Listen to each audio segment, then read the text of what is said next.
Still living in that house that's falling apart? Derek's voice cut through the Sunday afternoon air like a blade, his smirk widening as he leaned back in his chair at my kitchen table.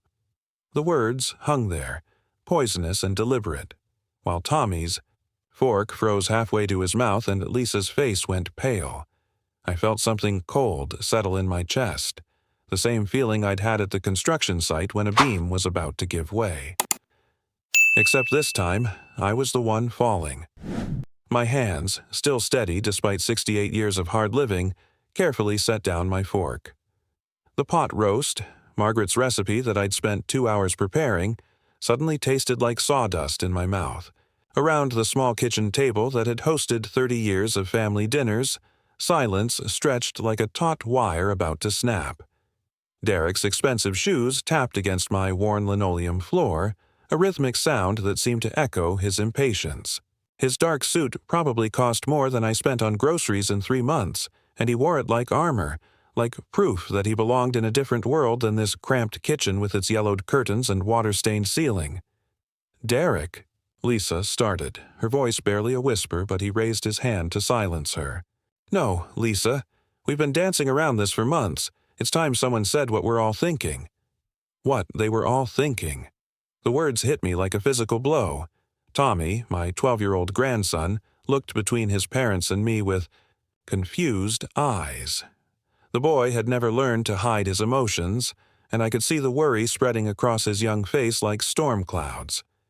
"Your grandfather," Derek continued, his voice taking on that patronizing tone I'd come to despise, "is living in denial. This house is a disaster waiting to happen. The plumbing's shot, the electrical's ancient, and don't get me started on that roof." I wanted to speak, to defend the home I'd built with my own hands, where Margaret and I had raised our daughter, where every nail and board held a memory. But my throat felt tight, constricted by something that might have been rage or might have been grief. Derek gestured around the kitchen like a prosecutor presenting evidence. "Look at this place, Frank. Really look at it. The cabinet doors don't close properly, the faucet drips constantly, and I'm pretty sure that stain on the ceiling is getting bigger." Each word was chosen carefully, designed to wound. He'd been cataloging my failures for months, storing them up for moments like this. "The smart thing," he said, his voice growing more confident with each syllable, "the responsible thing, would be to sell this place, take whatever equity you can scrape, together, and move somewhere more. Appropriate. Appropriate. Like I was some broken appliance that needed to be disposed of properly." Lisa finally found her voice. "Maybe we could talk about this later." "When?" Derek snapped, his mask of civility slipping. "When he falls down those stairs and breaks his hip? When the furnace finally gives out in the middle of winter? When—" The phone rang. The old rotary phone on the kitchen counter, the one Margaret had insisted we keep because cell phones are too complicated for emergencies, let out its familiar metallic trill. The sound seemed impossibly loud in the tense silence of the kitchen. I stood up slowly, my chair scraping against the linoleum, and Derek's mouth curved into a satisfied smile. He thought he'd won. Thought he'd finally broken the stubborn old man who was standing in the way of his plans. "Frank Morrison speaking," I said into the receiver, my voice steadier than it had been in months. "Mr. Morrison, this is Eduardo Ramirez. I have the confirmation you requested." Eduardo, my lawyer for the past 15 years. The one person besides Margaret who knew the truth about what I'd been building in secret. His accent carried the weight of good news, and I felt something shift in my chest. "Go ahead, Eduardo." The final transfer went through this morning. All 7 properties on Maple Street, plus the commercial building on 5th Avenue. The deeds are now officially in your name, as requested. The kitchen seemed to grow smaller around me. Derek was still smirking, probably assuming it was a telemarketer or a doctor's appointment. Lisa was pushing food around her plate, avoiding eye contact. Tommy was the only one watching my face, and something in my expression made him sit up, straighter. "All of them?" I asked, loud enough for the table to hear. Every single one, Mr. Morrison. Congratulations. You now own the entire 400 block of Maple Street, plus the Morrison Commercial Plaza on 5th. The total assessed value comes to just over $9.2 million. $9.2 million. I turned slowly to face the table, the phone still pressed to my ear. Derek's smirk was faltering as he began to sense that something had shifted, though he didn't yet understand what. Thank you, Eduardo. We'll talk tomorrow about the community center plans. Of course, sir, and Mr. Morrison. Your wife would be very proud. I hung up the phone and walked back to the table, my steps measured and deliberate. The silence was different now, heavier, charged with something electric. Derek cleared his throat, his confidence wavering. Everything all right, Frank? I sat down and picked up my fork, cutting a piece of pot roast with surgical precision. The meat was perfectly tender, cooked exactly the way Margaret had taught me 32 years ago. That was my lawyer, I said quietly, taking a bite and chewing, thoughtfully. Eduardo Ramirez. Perhaps you know him. He handles real estate law downtown. Derek's face had gone very still. As a real estate agent, he knew Eduardo's reputation. Everyone in the business did. We were just finalizing some property transfers. I continued, my voice calm as a lake before a storm. 7 houses here on Maple Street, plus that new commercial, Plaza on 5th Avenue. You know the one, Morrison Plaza? Named after me. Lisa's fork clattered to her plate. Tommy's eyes were wide as saucers. Derek looked like he'd been punched in the stomach. You see, Derek, I said, cutting another piece of roast, you made an assumption about me, about this house, about my finances. The color was draining from Derek's face as the implications began to sink in. This house that's falling apart? It's worth $1.2 million. I had it appraised last month. I gestured around the kitchen with my fork. The 7 other houses I bought over the years are worth another $4 million. And that commercial plaza you drive past every day to get to your office? That's worth about $4 million more. Derek's mouth opened and closed like a fish gasping for air. But here's the really interesting part, I continued, my voice growing stronger with each word. That building where you lease your real estate office? The one on 5th Avenue? I bought that 3 months ago. You've been paying rent to me, Derek. Every month. $5,000. The silence that followed was absolute. Even the wall clock seemed to have stopped ticking. Tommy broke it first, his young voice cutting through the tension like sunlight through storm clouds. Grandpa, does this mean you're rich? I smiled at my grandson, really smiled for the first time in months. It means I've been very careful with my money, buddy, very patient, and very quiet about what I was building. Derek found his voice, though it came out as barely a whisper. That's impossible. You live like a man who knows the difference between having money and flashing it around, I finished. Like someone who learned that real wealth isn't about impressing people, it's about building something that lasts. I stood up again, this time with the confidence of a man who had just reclaimed his place at the head of his own table. Grandmother taught me that, Derek. She taught me patience. She taught me that sometimes the best way to handle disrespect is to let people show you exactly who they are. Lisa was crying now, quiet tears that spoke of shame and regret. Dad, I'm so sorry. We didn't know. You didn't know because you never asked, I said gently. You saw an old man in an old house and assumed that's all there was to see. Derek's face had gone from pale to red, anger replacing shock. Why didn't you tell us? Why the hell would you let us worry about your finances if you're sitting on millions of dollars? I looked at him for a long moment. This man who had married my daughter and spent 8 years treating me like I was something to be tolerated rather than respected. Because I wanted to see what kind of man you really were, I said quietly. I wanted to know if you cared about me or just about what you thought I could give you. The kitchen fell silent again. But this time, the silence belonged to me. I owned it, just like I owned every brick and board of this house, just like I owned the respect I had just reclaimed. Tommy was the first to speak, his voice filled with awe and something that might have been pride.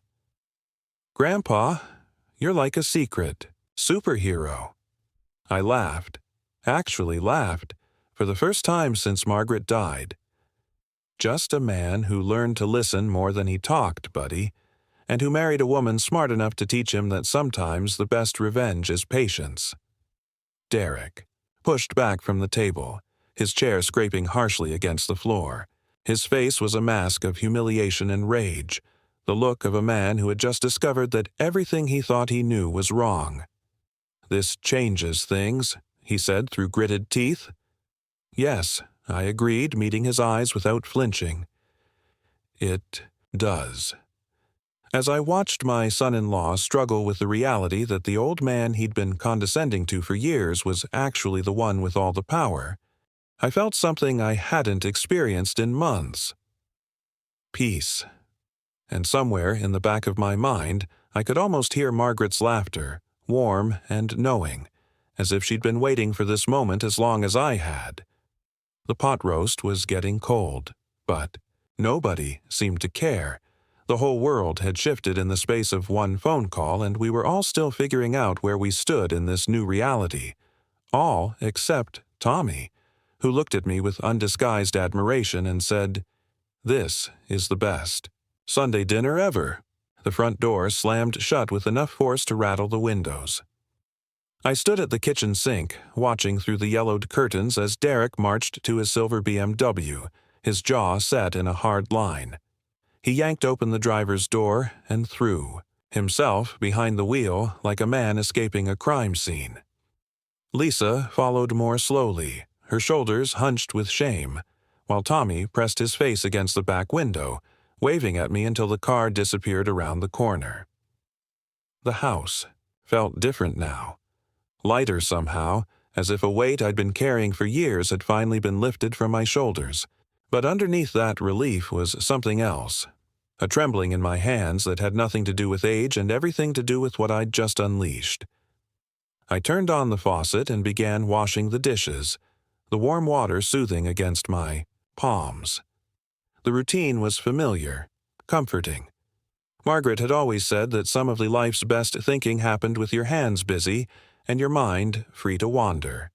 She'd been right about that, just like she'd been right about so many other things. The pot roast sat half-eaten on the stove, cooling in its own juices. I'd have leftovers for a week, which was fine by me. I'd learned to cook for one person over the past 2 years, though I still sometimes found myself making portions for 2 out of habit. Old patterns died hard. I dried the last plate and set it in the cabinet, then stood for a moment in the quiet kitchen. The wall clock ticked steadily, marking time the way it had for decades. Everything looked the same. The worn linoleum, the scratched countertops, the cabinet doors that didn't quite align, but somehow it all felt different now that Derek knew the truth. The truth. I'd been keeping it for so long that it had become part of me, like a scar that you forget about until someone asks how you got it. I walked to the basement door and flipped on the light switch. The wooden steps creaked under my weight as I descended into the cool darkness below. Most people use their basements for storage, old furniture and Christmas decorations gathering dust in cardboard boxes.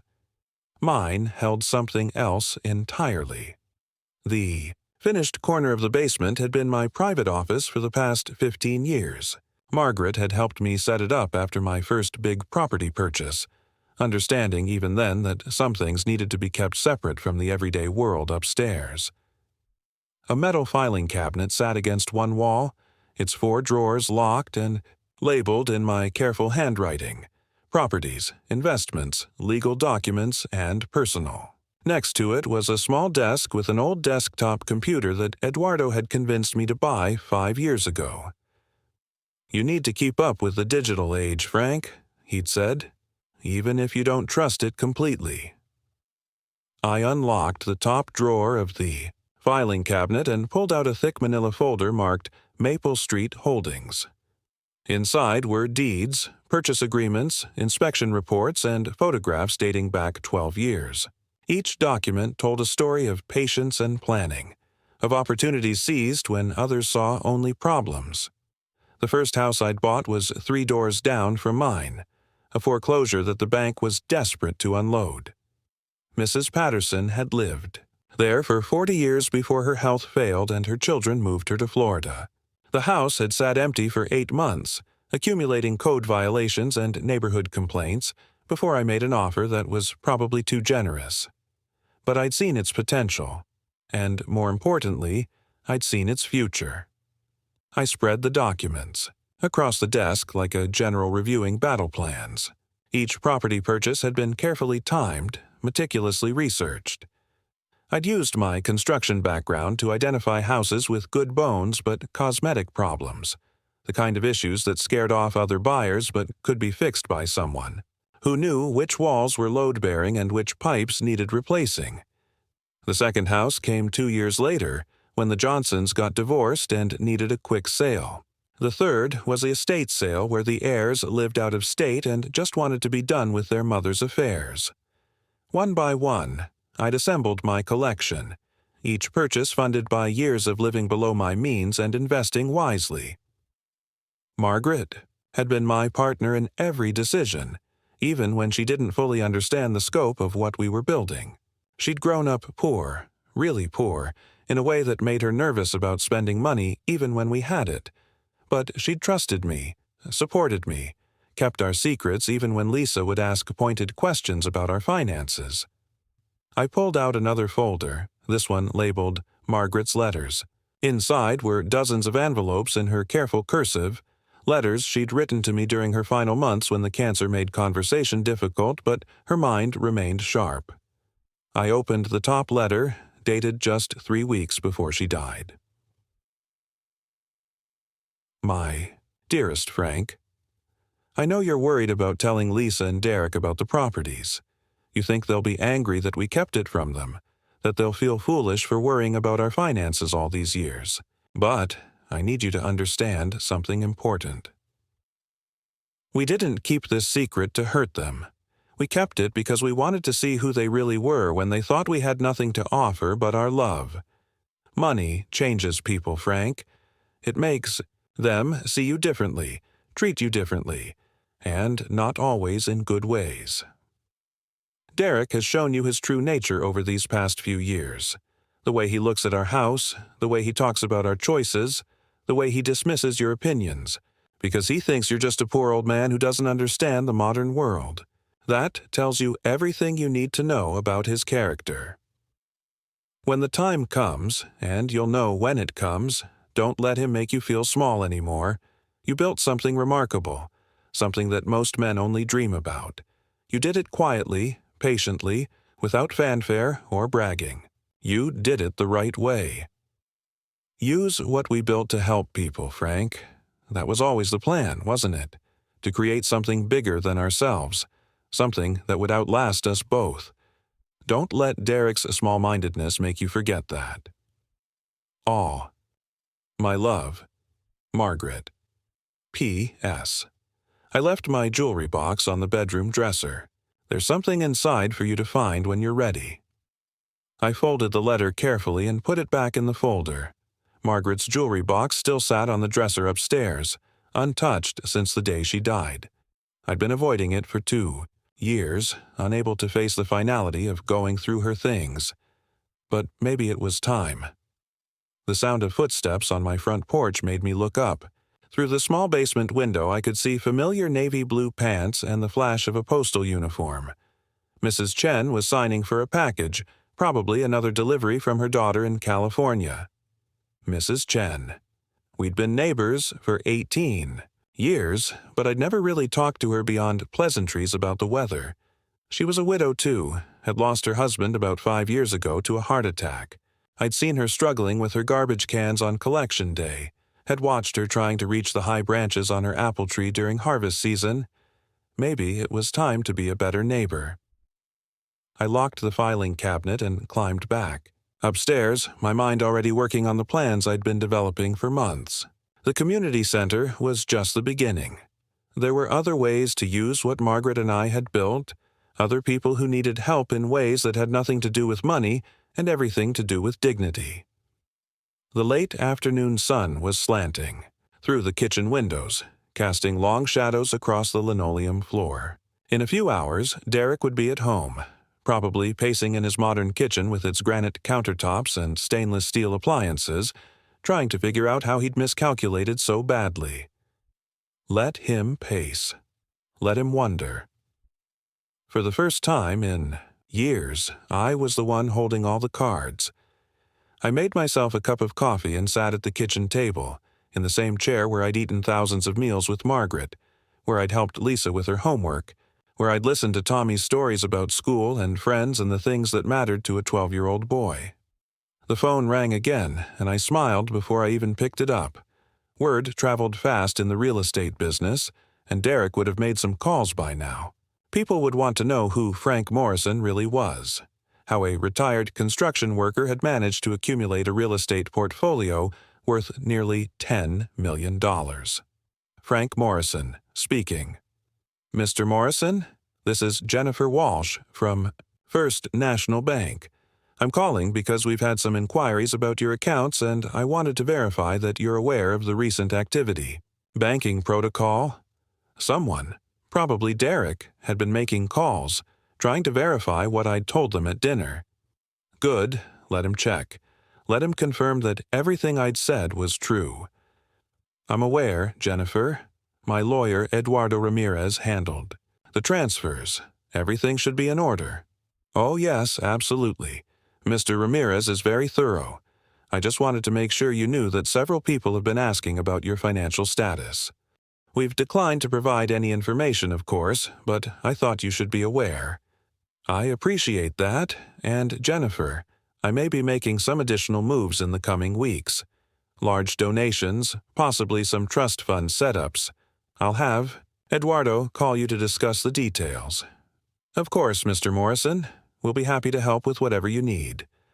I hung up and finished my coffee, thinking about trust funds and donations and all the ways that money could be used to build something lasting. Margaret had been right. This was bigger than revenge, bigger than putting Derek in his place. This was about legacy. The sun was setting now, painting the kitchen walls gold and orange. Soon it would be dark, and I would be alone with my thoughts, and my plans, and the weight of secrets that were no longer secret.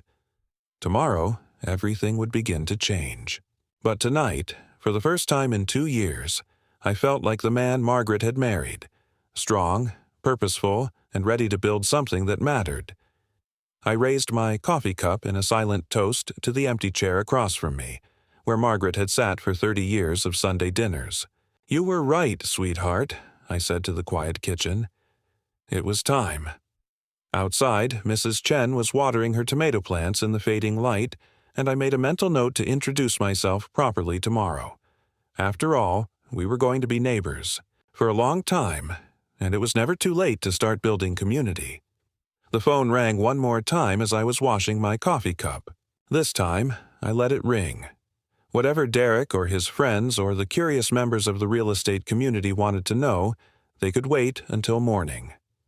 Tonight belonged to me and Margaret and the memory of all the Sunday dinners we'd shared. At this table, planning and dreaming and building something that would outlast us both. Something that was finally ready to see the light of day. Derek's phone was ringing for the 4th time in an hour. I knew this because Mrs. Chen had mentioned it when I brought her morning coffee, a peace offering that had turned into the beginning of what I suspected would be a long friendship. She'd been working in her garden when Derek's BMW had screeched into his driveway at 7:30, and she'd watched him pace back and forth on his front lawn while barking into his cell phone. Very agitated man, she'd said in her careful English, accepting the steaming mug with a grateful smile. Like angry rooster in my grandmother's yard. The comparison had made me chuckle, which felt good after months of barely managing to smile. Mrs. Chen, who had insisted I call her Lily, had a way of cutting through pretense with simple observations. She reminded me of Margaret in that regard. Now I sat on my front porch, ostensibly reading the morning paper but actually watching the controlled chaos erupting 3 houses down. Derek's real estate office wouldn't open for another hour, but he was already dressed in his armor of expensive suits and polished shoes, probably trying to figure out how to salvage his professional reputation after discovering that his poor father-in-law owned half the neighborhood. My phone buzzed with a text message from Tommy. "Grandpa, Dad was up all night on his computer. Mom says he's researching." "What does that mean?" I typed back, "It means your dad is learning that assumptions can be expensive, buddy. How are you doing?" "I think it's cool that you're rich. Does this mean you'll buy me a PlayStation?" The boys. Directness made me smile. Being wealthy isn't about buying things, Tommy. It's about having choices. We'll talk about it next time I see you. "Can I come over after school today? I want to hear more stories about how you fooled everyone." "I didn't fool anyone, son. I just didn't correct their mistakes. And yes, you can come over. I'll teach you about compound interest." Is that fun? More fun than PlayStation. Trust me. I put the phone away and returned to watching Derek's morning meltdown. He'd made 3 trips to his car already, each time carrying different folders, and looking more frustrated than before. Lisa appeared in their doorway wearing scrubs. She had an early shift at the hospital, and I could see them having what appeared to be an intense conversation. Her body language was apologetic. His was defensive. Good. Let them work through the implications of what they'd learned yesterday. I had other things to focus on. Eduardo was arriving at 9 for our scheduled meeting, and we had a lot to discuss. The community center was just the first phase of what I was planning. There were scholarships to establish, housing programs to develop, and a foundation to create. Margaret's vision had been bigger than either of us had initially realized, and now I had the resources to make it happen. At 8:45, Eduardo's practical Honda pulled into my driveway. He emerged carrying his familiar leather briefcase and wearing the same navy blue suit he'd worn to every meeting for the past 15 years. Eduardo didn't believe in flash any more than I did, probably why we'd worked so well together all these years. "Frank," he said, climbing the porch steps, with a wide grin, "you look like a man who slept well last night." "Better than I have in months," I admitted, standing to shake his hand. "Come in. Coffee's fresh." We settled at the kitchen table where yesterday's drama had unfolded. Eduardo opened his briefcase and pulled out several thick folders, organizing them with the efficiency of someone who'd been managing complex estates for 3 decades. "Before we talk about your plans," he said, "I have to ask, how did Derek take the news?" "About as well as you'd expect from a man who just discovered he's been condescending to someone worth $10 million. Eduardo laughed, a rich sound. That filled the kitchen. "I've been waiting for this day for 5 years, ever since the first time I met him at Margaret's funeral. The way he talked about your limited options and fixed income, I wanted to tell him the truth right then." "Margaret made me promise to wait," I said. "She wanted to see how they'd treat us when they thought we needed their help instead of the other way around." "Smart woman. And now you know." "Now I know." I poured Eduardo a cup of coffee and sat back down. "So, what's our next move?" Eduardo opened the first folder. "I've been working on the Morrison Family Foundation paperwork. We can have it established within 2 weeks, with you as the primary trustee and decision-maker. The tax advantages alone will save you hundreds of thousands annually." "What about the community center? That's where it gets interesting." Eduardo pulled out a set of blueprints. "I took the liberty of having an architect friend sketch some preliminary plans for the property on 5th Avenue, the building you own next to Derek's real estate office. It's perfect for what you have in mind." I studied the blueprints, seeing Margaret's vision taking shape on paper. The main floor would house a community center with spaces for senior activities, educational programs, and social services. The second floor would contain small apartments for seniors who needed affordable housing but wanted to maintain their independence. "How much are we talking about for renovations?" $2 million, maybe. 2.5 if you want to do it right. But, Frank, Eduardo leaned forward, his eyes bright with excitement. This isn't just about helping people. This is about creating a model that other communities can replicate. You're not just building a community center. You're building a blueprint for how to treat seniors with dignity. The scope of it took my breath away. Margaret had always dreamed big, but even she might not have imagined something this comprehensive. There's something else, Eduardo continued, pulling out another document. I've been researching Derek's business dealings just to make sure we understand what we're working with. And his real estate agency is struggling. Has been for about 18 months. The commercial property market has been soft and he's had some deals fall through. He's behind on rent for his office space, your office space, and he's been scrambling to find new revenue streams. The irony wasn't lost on me. Derek had been lecturing me about financial responsibility while his own business was circling the drain. How behind is he on rent? 3 months. About $15,000. I sat back in my chair, processing this information. Derek's arrogance yesterday made more sense now.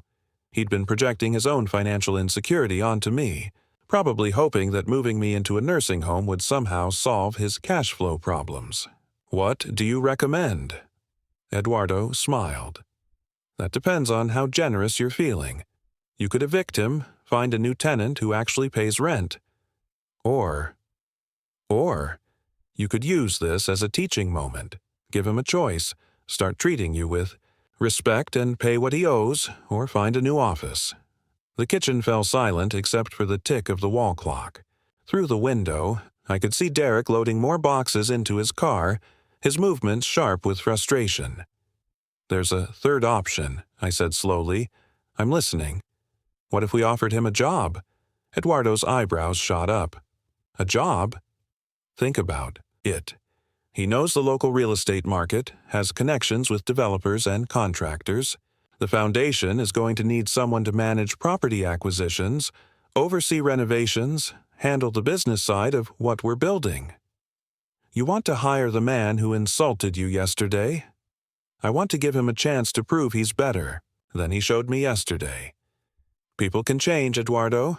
Sometimes they just need the right motivation. Eduardo studied me for a long moment. Margaret's influence? Margaret's wisdom.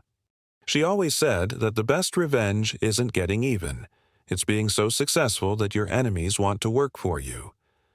We spent the next hour reviewing financial projections, tax implications, and timeline requirements. By the time Eduardo left, we had a solid framework for moving forward. The Morrison Family Foundation would be established by the end of the month, with an initial endowment of $5 million. The community center would break ground by Christmas with a planned opening 18 months later. As Eduardo's car pulled out of the driveway, Derek's BMW turned the corner and headed toward downtown.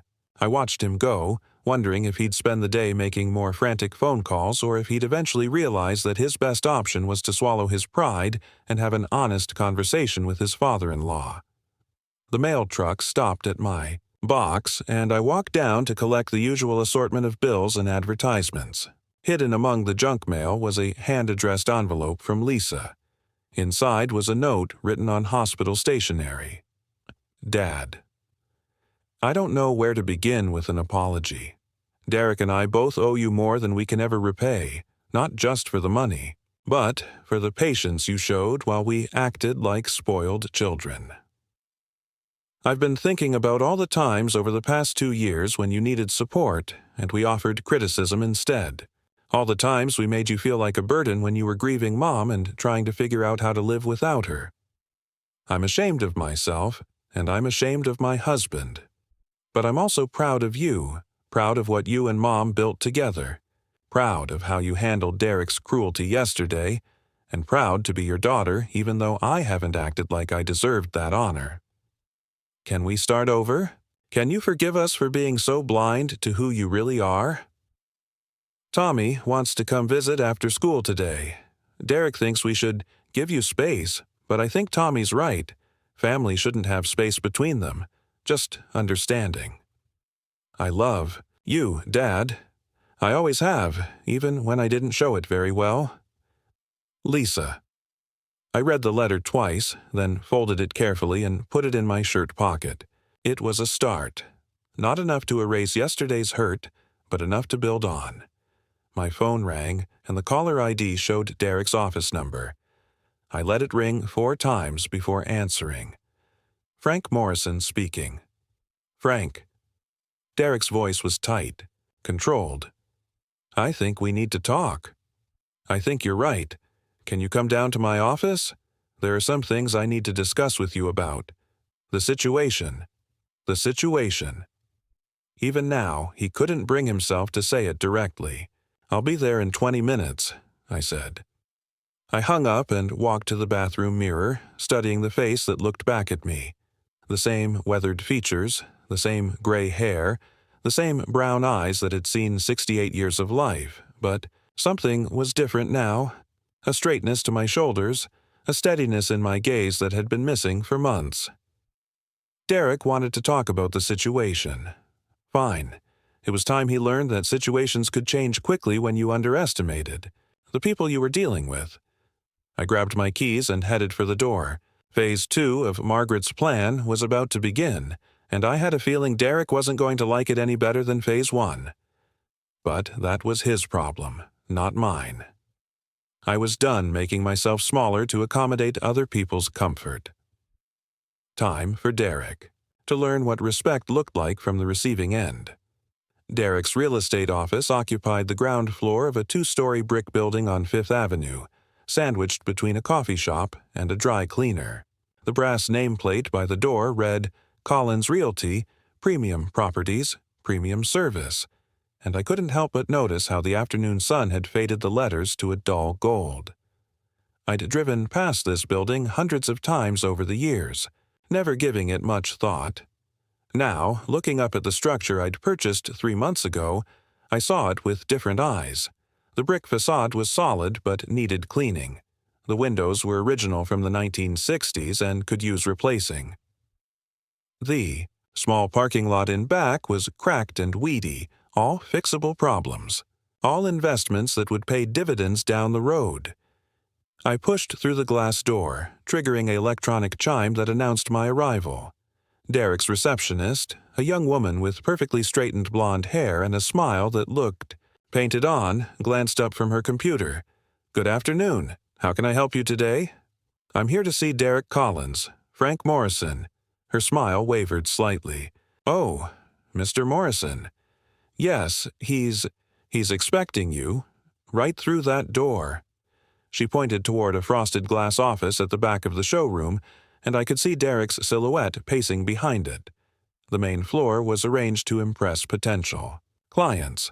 Leather furniture, glossy property brochures, and a wall of awards and certifications that proclaimed Derek's success. But I noticed the worn spots in the carpet, the water stain on one ceiling tile, the subtle signs of a business operating on thin margins. Derek's office door was closed, but through the glass I could see him on the phone, his free hand gesturing, emphatically. He saw me approaching and quickly ended his call. Frank. He stood as I entered, his usual confidence replaced by something that looked almost like nervousness. Thanks for coming down. His office was smaller than I'd expected, cramped with an oversized desk that left little room for the 2 client. Chairs positioned in front of it. The walls were covered with more certificates and a few family photos, Lisa at their wedding, Tommy at various ages, but none that included me. Nice place, I said, settling into one of the chairs. Good location. Derek's jaw tightened at what he probably thought was sarcasm. It serves its purpose. I looked around more carefully, noting the stack of unpaid invoices partially hidden under a property listing, the computer that was clearly several years old, the motivational poster about success through persistence that hung slightly crooked behind his desk. How long have you been here? I asked. 4 years. Derek sat down and tried to arrange his features into something resembling professional composure. Oh, the rent's reasonable, and the foot traffic is decent. Reasonable. He had no idea I knew he was 3 months behind on that reasonable rent. "What did you want to discuss, Derek?" He opened a folder on his desk and pulled out several printed pages. What looked like property records and financial documents. "I've been doing some research since yesterday about your holdings. And I owe you an apology." The words came out stiff, forced, like he was reading from a script he'd rehearsed. "I made assumptions about your financial situation that were clearly incorrect. I waited. There was more coming, and I wanted to hear all of it." Derek cleared his throat. "I also want to discuss how we can move forward as family, given the new information about your assets." New information. He still couldn't bring himself to acknowledge that he'd been wrong, only that he'd lacked information. What kind of moving forward did you have in mind? "Well, obviously your investment portfolio could benefit from professional management. I have connections with some excellent financial advisors, people who specialize in high net worth individuals. And your property holdings, there might be opportunities for development or strategic sales that could maximize your returns." Iadien studied Derek's face as he spoke, watching the way his eyes lit up when he talked about managing my money. This wasn't about family relationships or earned respect. This was about finding an angle, a way to insert himself into my financial decisions, and, presumably, profit from them. "You think I need help managing my money?" Not help, exactly. More like optimization. "You've done remarkably well for someone without formal financial training, but there are strategies, tax shelters, investment vehicles that could really maximize your wealth." For someone without formal financial training. The condescension was still there, just wrapped in compliments now. "Derek," I said quietly, "do you know why I never told you about the properties?" He shifted in his chair. "I assume you wanted privacy. A lot of wealthy people prefer to keep their finances confidential." "No. I never told you because I wanted to see how you'd treat me when you thought I was just a poor old man with nothing to offer but my love for my daughter and grandson." The office fell silent except for the hum of the air conditioning and the distant sound of traffic on Fifth Avenue. "And now I know," I continued, "when you thought I was poor, you treated me like an inconvenience, like something to be managed and eventually disposed of. You talked about nursing homes and financial responsibility while you were 3 months behind on your rent." Derek's face went pale. "How did you—" "I own this building, Derek. I know exactly how much you owe, exactly how many times you've asked for extensions, exactly how precarious your business situation really is." He opened his mouth to speak, then closed it again. For the first time in the 8 years I'd known him, Derek Collins appeared to be genuinely speechless. "You want to know what's really interesting?" I leaned back in my chair, suddenly feeling very calm. "Yesterday, when you were lecturing me about financial responsibility, you were sitting in an office owned by the man you were insulting, 3 months behind on rent, desperately hoping your next deal would close so you could keep the lights on." Derek's hands clenched into fists on his desk. "That's not. Business has been slow, but nothing. You were projecting your own financial problems onto me, probably hoping that if you could convince Lisa to put me in a nursing home, you might inherit something that could bail you out." "That's not true." But his voice lacked conviction. I pulled out my phone and scrolled to a text message I'd received an hour earlier. "This is from Eduardo Ramirez. Want to know what it says?" Derek said nothing, but I could see the tension in his shoulders. "Frank spoke with Jennifer at First National. Derek made multiple calls yesterday trying to get information about your accounts. Also called 3 different nursing homes asking about availability and costs. Thought you should know." The color drained completely from Derek's face. "So, let's be clear about what happened yesterday," I said, my voice steady and calm. "You came to my house, ate my food, and spent an hour trying to convince me to sell everything I'd worked for so I could pay someone else to take care of me. And you did. It while you were behind on your own bills, desperately hoping to find some way to access what you thought was my only asset. Derek finally found his voice. I was worried about you, the house, your safety. You were worried about yourself, about your business, your reputation, your financial problems, and you thought the best solution was to get rid of the old man, who was making your life complicated. I stood up, and Derek instinctively pushed back in his chair. But here's what's going to happen now, I continued. You're going to pay the $15,000 you owe in back rent. You're going to start treating me with the respect that any human being deserves, regardless of their financial status, and you're going to have an honest conversation with my daughter about what kind of husband and father you want to be going forward. And if I don't? I smiled, and something in my expression made Derek's eyes widen. Then you'll find out what it's like to look for office space when your current landlord gives you 30 days' notice and a bad reference. Derek's mouth opened and closed like a fish gasping for air. But I'm not an unreasonable man, I continued. I'm also prepared to offer you an opportunity, a chance to be part of something bigger than selling houses to people who want to flip them for profit. What kind of opportunity? I sat back down and leaned forward, holding Derek's gaze. The Morrison Family Foundation is going to need someone to manage property acquisitions and renovations, someone who understands the local market, has connections with contractors and developers, knows how to navigate permits and zoning issues. Derek blinked. You're offering me a job? I'm offering you a chance to earn back the respect you lost yesterday, to be part of building something that will help people instead of just making money off them. What would it pay? More than you're making now, with better benefits and a hell of a lot more job security. But Derek, I leaned back in my chair. The offer comes with conditions. What conditions? First, you treat me like family, not like a client or a business opportunity. Second, you pay off your back rent and start meeting your current obligations, like a professional.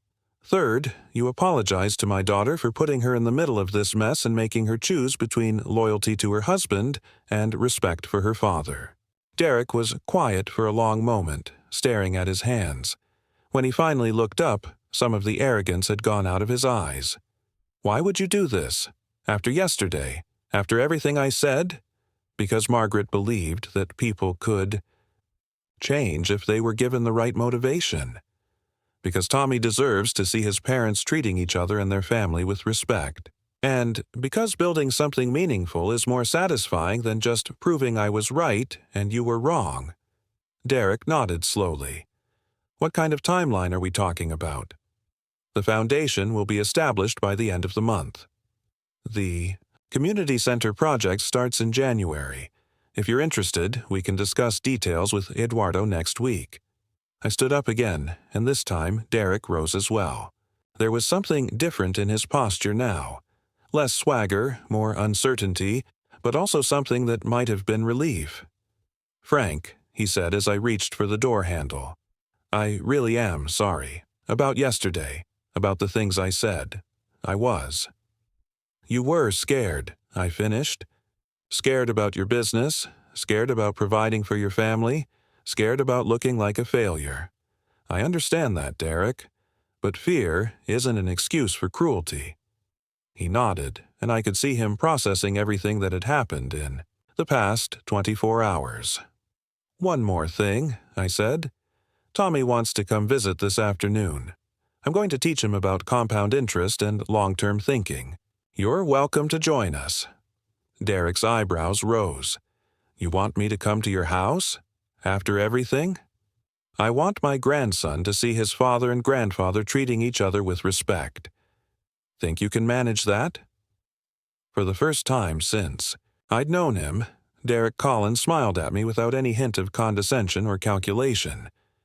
Yeah, he said quietly, I think I can manage that. I walked out of his office and through the showroom, past the receptionist who was pretending not to eavesdrop, and out into the afternoon sunlight. The drive home took only 10 minutes, but it felt like I was traveling between two different worlds. The one where I'd been invisible and powerless, and the one where I was finally free to be myself. When I pulled into my driveway, Tommy was sitting on my front porch steps, his backpack beside him, and a huge grin on his face. "Grandpa, Mom said I could walk over after school. She said you wanted to teach me about money?" "That's right, buddy. But first, I want to show you something." I unlocked the front door and led Tommy to the kitchen where Margaret's photo smiled at us from the refrigerator. "Your grandma and I built something together," I said. "Something bigger than just making money. And now it's time to teach you what we learned, so you can build something even bigger someday." Tommy nodded solemnly, understanding that this was important, even if he didn't yet understand why. "Does this mean Dad's going to stop being mean to you?" "I think your dad is going to try to be better. For himself, for your mom, and for you." "Good," Tommy said decisively. "I didn't like it when he was mean. Neither had I. But that was yesterday's problem. Today was about building something new, something better, something that would last long after Derek and I were both gone. Something that would make Margaret proud." Tommy's eyes were wide as dinner plates as I spread the financial documents across the kitchen table. The same table where Derek had humiliated me just 48 hours ago now served as a classroom, covered with property deeds, investment statements, and a yellow legal pad where I was sketching out the basics of compound interest. "So, you're telling me," Tommy said, his 12-year-old mind working through the numbers, "that if I save $20 a month starting now, by the time I'm your age, I'll have like $1 million? More than that, if you invest it wisely and let time do the work." I drew another column of figures on the legal pad. "The key is starting early and being patient.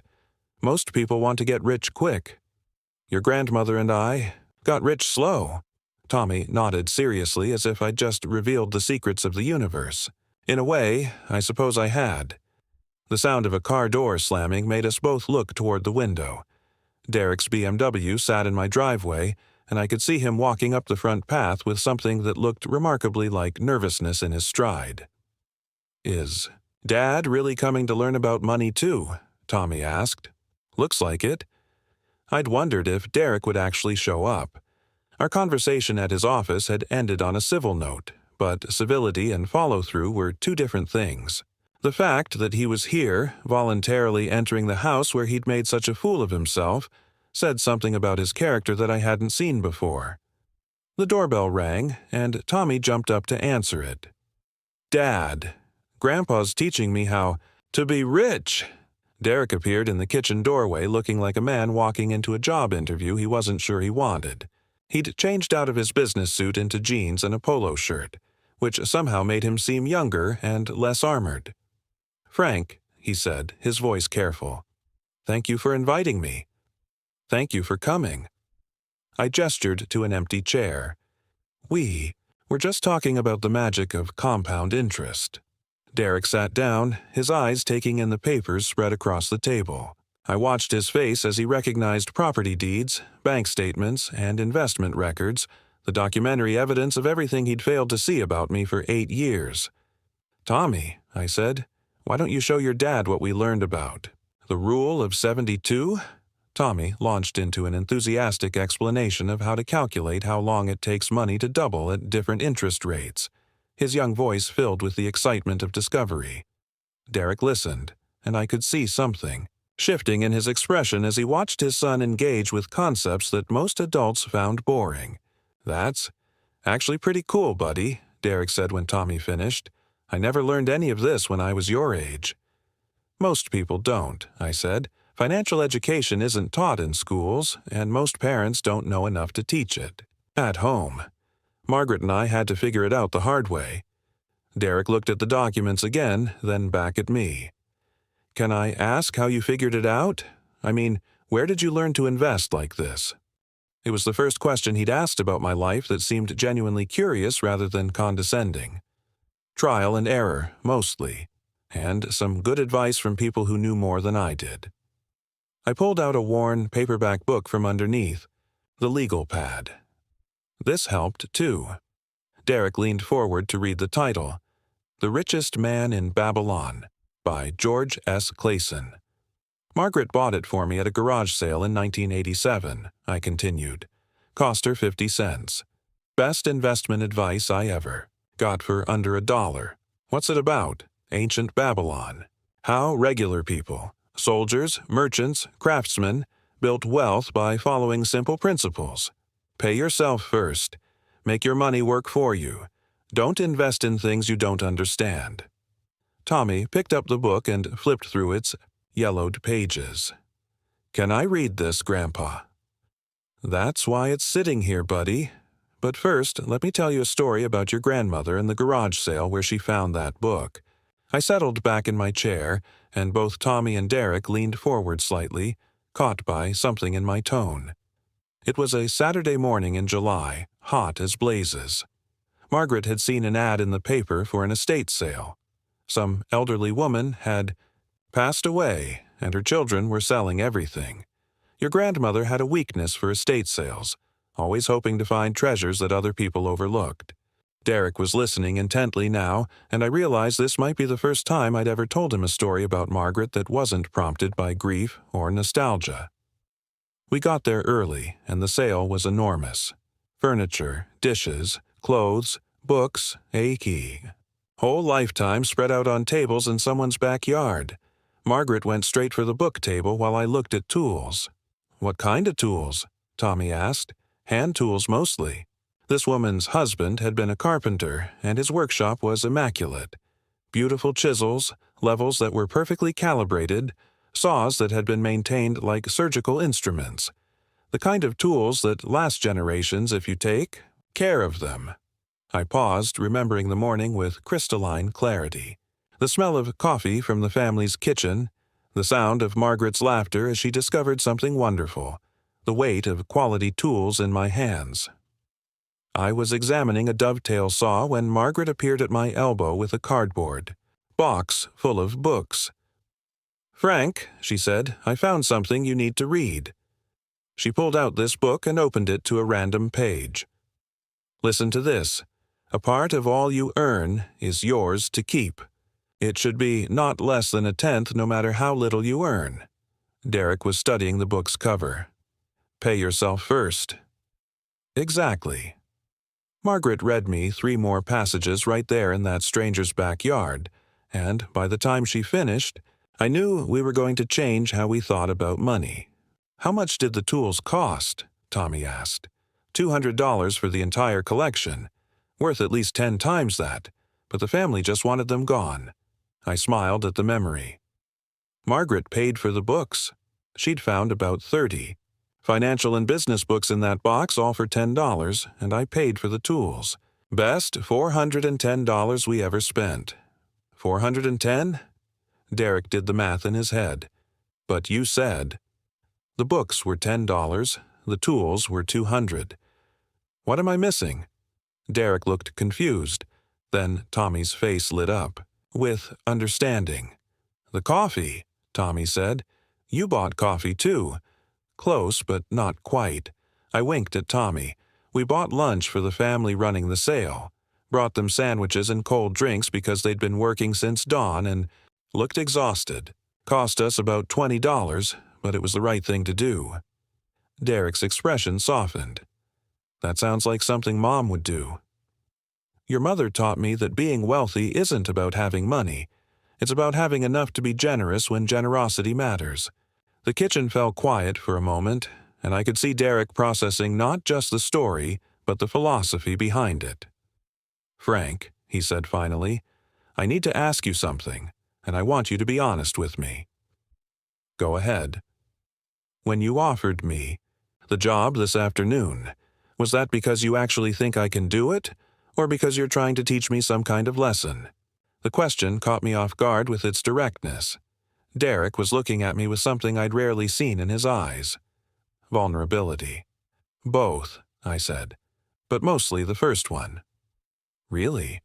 Derek, you're arrogant and you've treated me poorly. But you're not stupid. You know the local real estate market better than anyone. You understand construction costs, zoning regulations, and how to work with contractors. The foundation is going to need those skills. But But I also think you've forgotten what it feels like to be part of something bigger than yourself. The foundation isn't about making money. It's about using money to solve problems. That's a different kind of work, and it requires a different kind of person. Derek nodded slowly. The person you're not sure I am. The person I'm hoping you can become. Tommy had been following our conversation with the intensity of someone watching a tennis match. Dad, are you going to take the job? Derek looked at his son, then at me, then at the documents spread across the table. Evidence of a life he'd completely misunderstood. I don't know yet, buddy. It's a big decision. But you want to, right? You want to help Grandpa build things. For people? The simplicity of the question seemed to hit Derek like a physical blow. I watched him struggle with an answer, and I realized he was facing the same choice Margaret and I had faced 30 years ago. The choice between living for yourself and living for something larger. Yeah, he said quietly. I think I do want to help. Tommy grinned. Cool. Can I help too? Actually, I said, I was hoping you'd be our first scholarship recipient. Both Derek and Tommy looked puzzled. The foundation is going to fund educational programs, financial literacy for adults, but also enrichment programs for kids who want to learn about business, investing, and entrepreneurship. Tommy, you just proved you can understand compound interest. Imagine what you could learn if we really put our minds to teaching you. Derek's eyebrows rose. You want to teach Tommy about business? I want to teach Tommy how to think about money, work, and responsibility. Same things Margaret and I had to figure out on our own. And you think he's ready for that? I looked at Tommy, who was practically vibrating with excitement at the possibility. I think he's the perfect age to start learning that money is a tool, not a goal. That building something meaningful is more satisfying than just accumulating wealth. That treating people with respect and dignity isn't just morally right, it's also good business. Derek was quiet for a long moment, and I could see him thinking through the implications of what I was proposing. Not just a job, but a fundamental change in how he approached his work and his relationships. If I took the position with the foundation, he said slowly, what would happen to my current business? That's up to you. You could sell it or keep it running as a side business, or transition your current clients to other agents. The foundation salary would be enough that you wouldn't need the commissions to survive. And you'd really trust me with that kind of responsibility, after everything that's happened? I stood up and walked to the refrigerator, where Margaret's photo smiled at us from beneath a magnet shaped like a butterfly. Margaret used to say that trust isn't something you give to perfect people. It's something you offer to people who are trying to become better than they were. I turned back to Derek and Tommy, both of them watching me intently. The question isn't whether I trust you, Derek. The question is whether you trust yourself to be the kind of person who deserves trust. Derek stared at the documents on the table, at the evidence of what patience and discipline and long-term thinking could build. When he looked up, something had changed in his face. When do we start? 6 months later, I stood in the parking lot of what would soon be the Morrison Community Center, watching Derek direct a crew of contractors as they installed the new sign above the entrance. The morning sun caught the brass lettering, making it gleam against the freshly painted brick facade. The transformation had been remarkable. What had once been a tired commercial building was now a beacon of hope for the neighborhood. New windows, updated electrical systems, a complete renovation that had turned empty office space into something that would serve the community for decades to come. Grandpa Frank! Tommy's voice carried across the parking lot as he bounded toward me, his backpack bouncing with each step. It was Saturday, but he'd asked to come see the progress on what he'd started calling our project. Morning, buddy. How? Do you like the sign? Tommy craned his neck to read the bronze plaque that would be mounted next to the entrance. The Morrison Community Center, in memory of Margaret Morrison, who believed everyone deserves dignity. It's perfect, he said, solemnly. Grandma would have loved it. She would have, I agreed, feeling the familiar tightness in my chest that came whenever I thought about Margaret not being here to see what we'd built. Derek appeared from inside the building, wearing work clothes and a hard hat, his expensive suits replaced by practical attire that better matched his new role as the Foundation's Director of Property Development. The change had been gradual but profound, not just in how he dressed, but in how he carried himself. "Frank, you need to see the community room," he said, his voice carrying genuine excitement. "The acoustic panels arrived yesterday, and the difference is incredible." We walked through the entrance together, past walls lined with photos of the renovation process. Tommy had insisted on documenting everything, taking pictures with an old camera I'd given him, and writing captions in careful 12-year-old handwriting. His favorite photo showed me and Derek working side by side, installing shelving in what would become the resource library. The main community room was larger than I'd imagined, with windows that flooded the space with natural light. Tables and chairs were arranged in small groups, creating intimate spaces for conversation and learning. A small stage at one end would host presentations and performances. Along the walls, bulletin boards waited to be filled with announcements, success stories, and photos of the people whose lives this place would touch. "The first programs start next month," Derek said, consulting a clipboard. "We have 37 people signed up for the financial literacy classes, and the seniors support group already has a waiting list." I nodded, but my attention was drawn to something else, the way Derek spoke about we instead of you or the Foundation. Somewhere in the past 6 months, he'd stopped being an employee and become a partner in what we were building. Tommy had discovered the small kitchen adjacent to the main room and was examining the commercial-grade appliances with the intensity of a food critic. "Are you really going to teach people how to cook here, Grandpa?" Cooking, budgeting, meal planning, nutrition, all part of helping people take control of their lives. I opened one of the new refrigerators, still wrapped in protective plastic. "Your grandmother always said that knowing how to feed yourself properly was the foundation of independence. Can I take the cooking classes too?" "You can take any classes you want, buddy. That's part of your scholarship." The Tommy Morrison Educational Scholarship had been Derek's idea, a way to honor his son's enthusiasm for learning while creating opportunities for other young people in the community. The first recipients would be announced next month. 12 kids who would receive mentoring, educational support, and real-world experience working with the Foundation. Lisa appeared in the doorway, carrying a cardboard tray of coffee cups and wearing the proud smile of someone watching her family work together on something meaningful. "I brought reinforcements," she announced, distributing cups to the adults and producing a juice box for Tommy. "How's it looking?" "Like we might actually be ready for the grand opening," Derek said, accepting his coffee with a kiss on his wife's cheek. The casual affection between them was something I'd noticed more of lately, as if working toward a common purpose had reminded them why they'd fallen in love in the first place.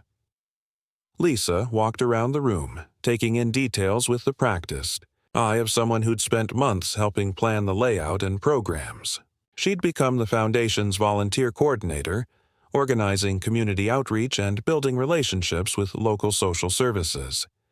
It was work that suited her nursing background and her natural compassion for people who needed help. "Mrs. Chen stopped by the house this morning," she said. "She wanted to know if she could volunteer to teach Tai Chi classes here." "Tell her yes," I said immediately, "and ask if she'd be interested in teaching basic Mandarin too. We're going to have a diverse community using this space." Tommy perked up. "Could I learn Chinese?" "You could learn anything you put your mind to," Derek said, ruffling his son's hair. "That's what your grandfather's been trying to teach us." The comment was casual, but it carried weight.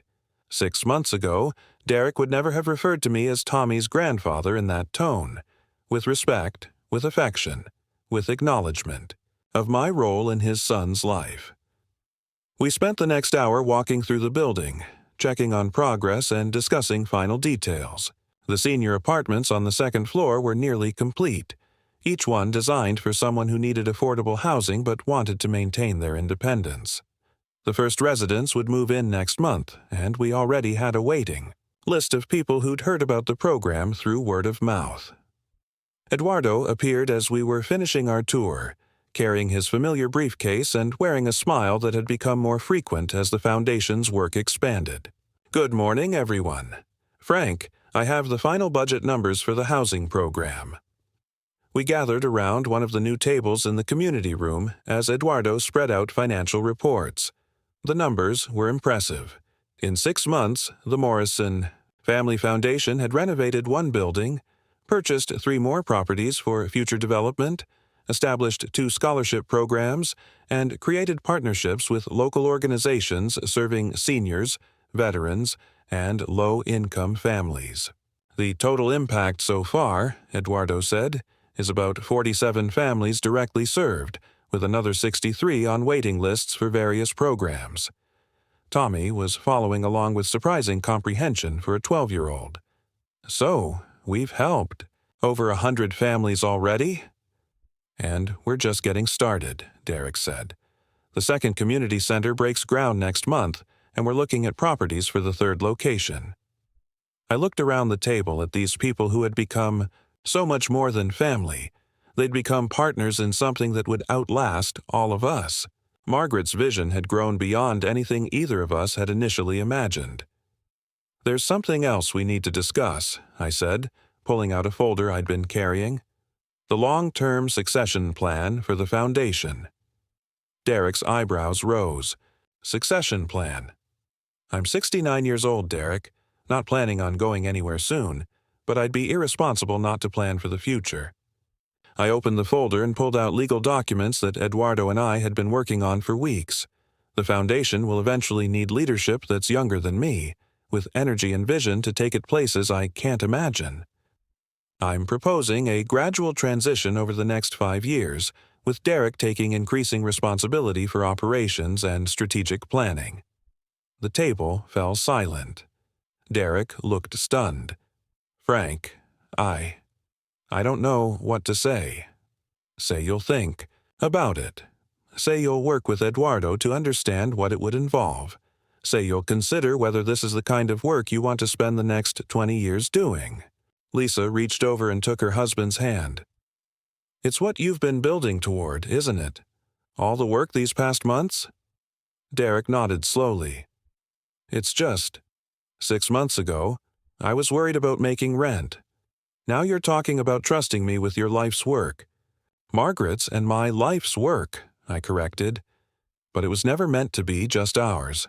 It was meant to be something that would grow and change and serve people long after we're gone." Tommy had been quiet during this exchange, but now he spoke, up with the clarity that sometimes comes from youth. "Dad, you're already doing the work. Grandpa's just making it official." Derek looked at his son with something approaching wonder. "When did you get so smart?" "Grandpa's been teaching me about compound interest," Tommy said seriously. "It doesn't just work with money. It works with everything. If you do good things every day, they add up to bigger good things." The wisdom of that observation hit the table like a small revelation. Eduardo was smiling. Lisa was wiping away tears. And Derek was looking at his son like he'd just discovered a treasure he hadn't known he possessed. "All right," Derek said finally. "Let's talk about succession planning." We spent the next 2 hours going through details, responsibilities, and timelines. By the time we finished, the sun was high overhead and the construction crew was taking their lunch break.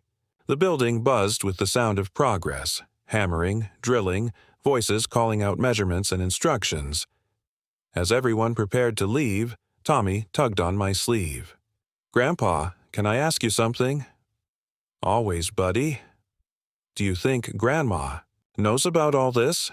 About the community center and Dad working with you and everything?" I looked up at the ceiling, where Margaret's memorial plaque would soon be mounted, then back at Tommy's earnest young face.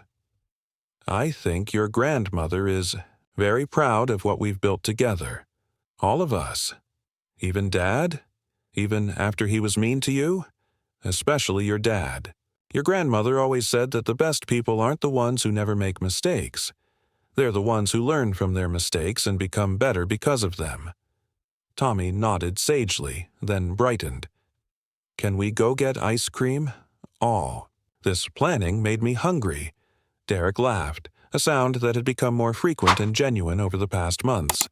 "Ice cream sounds perfect." As we walked out of the building together, I caught sight of our reflection in the new windows. 4 generations of family, working together, building something that mattered. Margaret would have loved this moment. The laughter, the shared purpose, the sense of possibility that hung in the air like morning sunlight. The Morrison Community Center would open in 3 weeks. The second location would break ground next month. Tommy would start high school in a few years with a better understanding of money, work, and service than most adults possessed. Derek had found work that fed his soul instead of just his bank account. Lisa had discovered the joy of organizing people around common causes. And I had learned that the best revenge isn't getting even. It's building something so beautiful and meaningful that your former enemies want to be part of it. As we walked toward the ice cream shop, Tommy between me and Derek, Lisa linking her arm through mine, I could almost hear Margaret's voice carried on the afternoon breeze. "Well done, Frank. Well done. The best was yet to come." I'm really wondering now, if you were in my shoes, what would you have done? Have you faced something like this before? Let me know in the comments. And while you think about it, I'm leaving 2 of the most loved stories from the channel.